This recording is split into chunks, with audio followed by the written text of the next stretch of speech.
न्यायालयात चर्चा झाली। या प्रकरणातील काही आरोपी अजूनही फरार आहेत। त्यावरून खासदार ओमराजे निंबाळकर यांनी पोलीस अधिकाऱ्यावरती रोष व्यक्त केलाय। तुळजापूरचे डीवायएसपी निलेश देशमुख यांना 1 वर्षाची मुदतवाढ सरकारकडून देण्यात आली आहे। त्यावर शिवसेना खासदार ओमराजे निंबाळकर यांनी आक्षेप घेत ही मुदतवाढ रद्द करावी अशी मागणी मुख्यमंत्र्यांना पत्राद्वारे केली आहे। ज्यांच्या काळात तुळजापूरमध्ये ड्रग्ज झालं, फोफावलं, त्यांच्यावरती सरकार कारवाई करणार की बक्षीस देणार असा सवाल ओमराजे यांनी केलाय। तसंच ड्रग्ज प्रकरणाचा तपास उच्चस्तरीय यंत्रणांकडे सोपवावा अशी मागणीही त्यांनी केली आहे।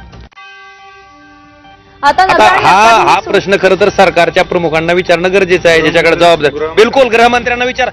सन्माननीय गृहमंत्री महोदयांना मला एवढंच सांगायचं आहे की ज्याच्या काळात ड्रग्स आलं, ज्याच्या काळात ड्रग्स वाढलं आणि ज्याच्या काळात ड्रग्सच्या सगळ्या आरोपीला अटक होत नाही, तो हा ग्रस्त आहे।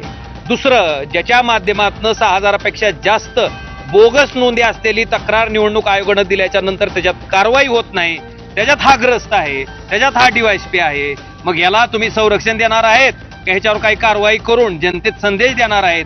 मला वाटतं ह्याचीच प्रतीक्षा मी करतो।